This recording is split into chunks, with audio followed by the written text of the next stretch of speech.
Great Zimbabwe stands as proof that history is not written only by those who build empires overseas, but also by those who build cities that last long enough to challenge our assumptions.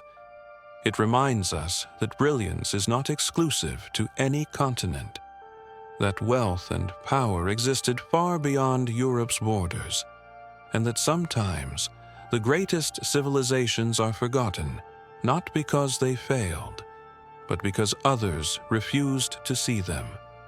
Great Zimbabwe began rising around the 11th century.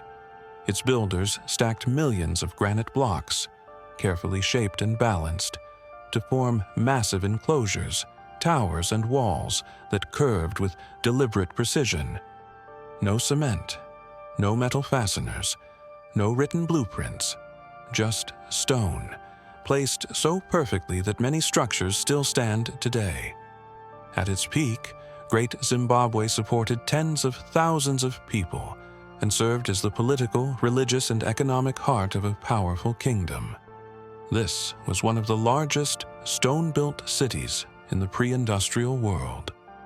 At the center of the city stands its most iconic structure, the Great Enclosure, a massive oval wall taller than a modern house, enclosing a complex of passages and chambers.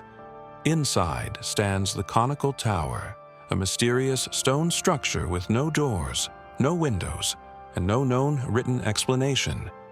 Some believe it symbolized royal authority. Others think it represented grain storage, a symbol of wealth and stability.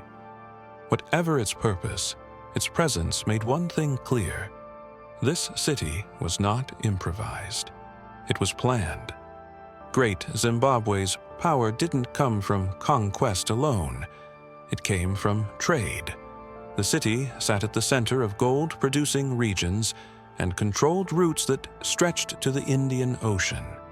Archaeologists have found Persian pottery, Chinese porcelain, Arabian glassware. These items traveled thousands of miles, proof that Great Zimbabwe was connected to a global trade network centuries before European arrival. Gold flowed out, luxury goods flowed in, and the city grew rich. One of the reasons Great Zimbabwe was misunderstood for so long is simple. Its people left no written records. Their history was carried orally through tradition, memory, and ceremony. Stone told their story instead, and stone does not speak easily to outsiders. But the city's scale, organization, and craftsmanship tell us everything we need to know. This was a centralized state with leadership, planning, labor organization, and long-term vision. Great Zimbabwe did not fall to invading armies. There are no burn layers, no mass graves, no signs of violent collapse. Instead, the city was gradually abandoned around the 15th century. Why? The most likely reasons are familiar: overuse of local resources, soil exhaustion, deforestation shifts in trade routes. The environment could no longer support the population, so the people moved on. The stone remained.